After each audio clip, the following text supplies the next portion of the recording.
You're very welcome to another recorded CIF webinar on the topic of working safely near utilities.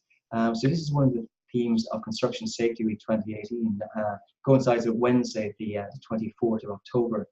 So when planning works in near proximity to underground services, there's obviously a need for additional safety precautions to be followed. So we're delighted to be joined by one of our members, so Sean Mannion of Ward Burke Construction Ltd. Ward Burke, they do a lot of work with Irish Water right across the country in relation to identifying infrastructure. I guess Sean is going to go through some of the main considerations to be followed when looking for to detect underground services and the proper process to be followed. So as John mentioned, I work for Ward Burke Construction, and we lay a lot of pipes around the country, so we deal every day with underground services. So I'm just going to take you through my findings and our company's findings in relation to dealing with underground services. I suppose the first thing anyone should look at is the HSA's document in relation to the code of practice for dealing with underground services, as it's a very detailed and very worthwhile document in relation to identifying services. So when we're awarded a contract from our client, the first thing we look at is the site investigation drawings in relation to trial holes that may have occurred prior to the contract being laid. So what we do as a contractor, we request drawings from utility providers. And you often hear on the radio and TV, dial before you dig. Well, it's very important that you do that. And I've listed a number of service providers that use this dial before you dig services: ESB, ENET, Gas Networks Ireland, Water.ie, PD Bureau at Aircom. And while you're requesting these drawings, it's also important to look for protection plates in relation to protecting existing services that may be in the ground where your pipe is possibly running parallel or running over an existing service. So the ESB will provide protection plates and Ward will provide protection plates. I suppose something that contractors aren't aware of is that street lighting plans aren't usually on the dial before you dig for the ESB drawings. So you should contact your local authority in relation to street lighting plans. So the next thing I'm going to show you is a typical drawing in relation to a service provider. And what we found is it's very important that your engineers, your agents, whoever is involved in filling in your permit to break ground understands the actual service drawings. So you can see it's usually an A1 drawing, an A0 drawing of a town or parkland. And the first thing you need to ensure is that the date you're requesting your drawings every 6 weeks. And what this means is, if any contractor has laid services, be it gas, ESB drawings, that you're keeping up to date with your latest revision in relation to the service drawing provided by the utility. On the service drawing, you're going to have a legend, and it's very important that your staff understands how to read this legend, because this is critical in ensuring the safety of the workers. And on top here, you can see the different colour codes in relation to underground, overhead, high voltage services. And you can see the mapping of the same on the map attached. So if you're zooming in on a section of works, it's important that you're able to zoom in on, we'll say, the estate you're working on or the main road you're working on, to ensure that whoever is referring to the drawings is able to read them. The next drawing I'm going to show you is ESB or a gas drawing. And typically the legend is on the right hand side, but it's very important here is wherever you see a solid red line in relation to transmission mains, it's very important that the site team know that the zero digs without consultation in relation to that. And similarly with ESB, anywhere you see high voltage, you just need to hold have a stop point in relation to that and contact the service provider. This is a typical ESB drawn zoomed in that I showed you 2 slides ago. And you can see there's numerous underground services here with codes in relation to what's coming off the mini pillars or what's coming off. And what we found in relation to upskilling our staff was they weren't able to correlate what 3X95C means or 3X185XLP. And it was very common in the industry in relation to that. So we worked closely with the ESB, and they provided us with this service board in relation to identifying low voltage, high voltage underground services. So your typical 5 there on the left-hand side would indicate services to houses. And what's very evident in relation to this is, you know, any of these ducts or any of these cables, you know, they could be similar to a water service connection. So it's very important that whoever is working on the roadways is able to identify and make sure that, you know, they don't take any chances in relation to a water service being similar to a service to a house. What we also found in relation to the service runs was not all service runs are in cable ducts or in ducts. So it's important to identify the number of cable runs that you might have in each of them. And on this drawing here, it tells you where you have 3X185 SHT. The second cable up, you could have 3 of them cable runs. So it's very important when your service crew are digging that they're able to reference that there could possibly be 3 of these cable runs and not in a duct or protected. So as I mentioned before in relation to filling in the permit to break ground, it's important that the workers actually identifying the services on the ground are able to relate to the cable runs in relation to the ESB drawings. And as you can see from the board here, the ESB kindly supplied this to ensure that the workers could get a feel in relation to the type of services that they're going to be encountering in relation to the ground, the diameter of the services, and it just paints a good picture in relation to what we're trying to educate them on in relation to identifying these services. So most companies have a permit to break ground, and on your permit to break ground, you should be able to record your information in relation to your site investigations, your utility drawings, your services, what you're going to encounter. And HSA have brought out a little check sheet there in relation to the code of practice in relation to capturing all the information on the permit to break ground. So we've kind of done a pictorial to ensure that our workers fully understand what it means in relation to digging around services, and it's similar to the SSWP because what we found was pictorials are very easy to understand and lads can relate to them. So when you get a drawing from your utility provider, it's important that you don't put in an A0 sheet of the overall layout, that you zoom in and print that section so the lads can identify what's in the ground. So when you're completing an on-site survey, where possible, try and request the utility provider to call out with you.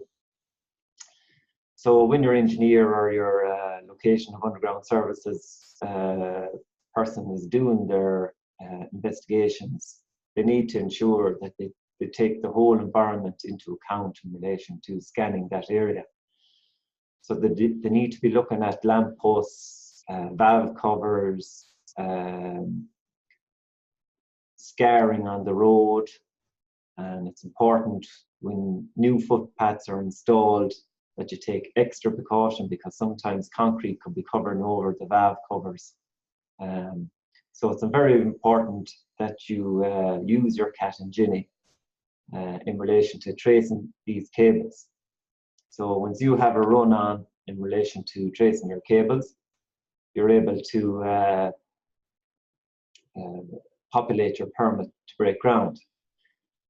Feedback from what we found in relation to people that have done the location of underground services cable is that a lot of there hasn't been much training on the ginny type, and that would be up to the company in relation to the cat and ginny that's supplied.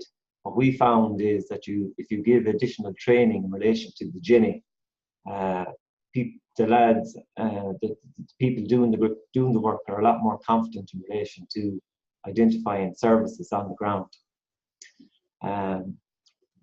So after you do your cat and ginny detection of your services, referring to your drawings, maybe a requirement to request a switch out in relation to some of the services you may be crossing, i.e. a high voltage underground service, definitely a transmission gas main. You might request isolation of the service, or you might request supervision. It's important that you do your pre-works in relation to that and give the utility provider advance notification of your works. So when you identify a service in the ground, be it electrical services, it's important to mark an exclusion zone either side of the service. So the excavator driver is aware that you know the possible route of the service, and this is the area where handing operations need to take place inside that exclusion zone to identify, i.e. the depth of the service or the type of service or what it is. So you capture all this information, you put it in a RAMS document, a risk assessment method statement, and you complete your permit to break ground. So you fence off your works area and you maintain your walkways, ensuring safety for pedestrians around. So it's very important that once you have all your investigatory work done, that you brief the permit to the workers, because these are the most important people involved in the whole process, because they are the people putting their lives at risk in relation to digging in uncharted services. What we find is it's pretty much like open heart surgery in relation to putting a bucket in the ground or asking a worker to dig a trench. Just don't know what's there. They need to be on their guard all the time in relation to working with underground services. What we found is very important to use insulated hand tools in relation to the digging operation, and that they use dielectric footwear in relation to exposing services. Each company needs to be aware that, you know, when they're saw cutting a footpath, that cables aren't always installed as per the ESB guidelines. You could have minimum cover. We've seen episodes where cables have been encased in concrete 50 to 100 mil below the depth of the actual finished concrete on the path. So it's important that you have some kind of procedure in relation to saw cutting that footpath. And what we've done is that we've instructed our crews to saw cut 50 mil deep where services are protected, and to have that exclusion zone of 50 mil deep, 150 mil either side of the service. So once you start the digging process, it's very important that the worker using the insulated tool scrapes in 6 to 8 inch layers. So basically that person is trying to identify where the services is. It's very important that the crew dig adjacent to the service and not down on top of the service, because they have a chance of piercing a cable that mightn't be protected. What we've tried to do is instill into the workers that protection plates or marker tape mightn't always be there. You mightn't come across sand in relation to a cable.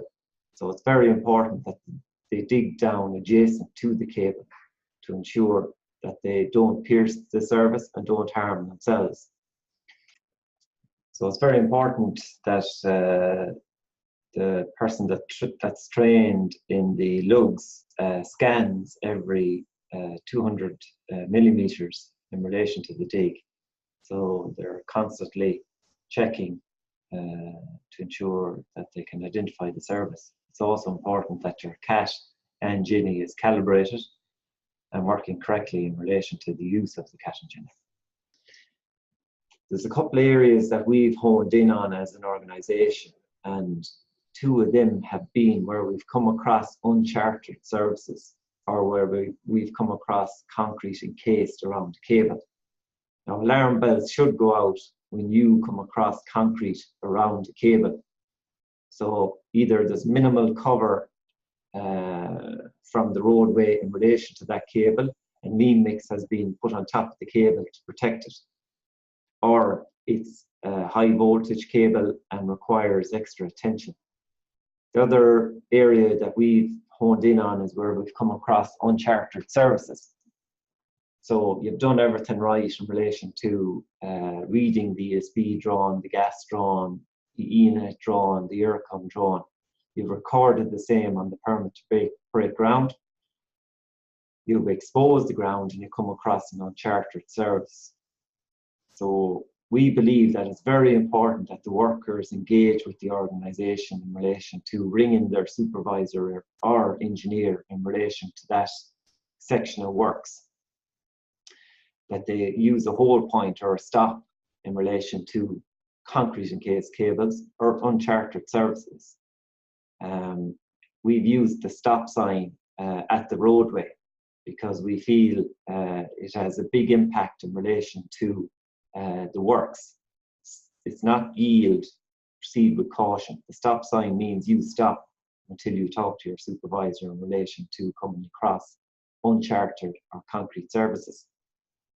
So what we've tried to instill into all workers is that you treat all unknown services as if they're live. So what the engineer will do with the pipe layer or the foreman in relation to the works is they'll double check on all the service drawings that have been provided. It's important that you use your cat and Ginny and any attachment in relation to additional equipment that the Ginny providers have in relation to the Ginny, i.e. sometimes they have 100 mil clamps that you can put around these cables to identify if there's a current going through it. But it's important to exhaust every option in relation to identifying if that service is live or not.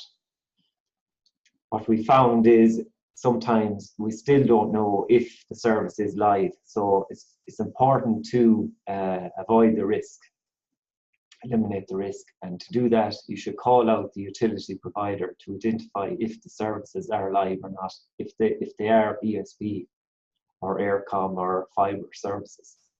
It's important that your section supervisor or engineer requests an isolation if concrete is encased around the cable, because there's no easy way of breaking that material away from the actual service. It's also important that when you ring your supervisor, that uncharted services are identified, that you take photographs and record on the permit to break ground. What's very important is there could be another crew working in this vicinity after you have left the works area, be it another provider.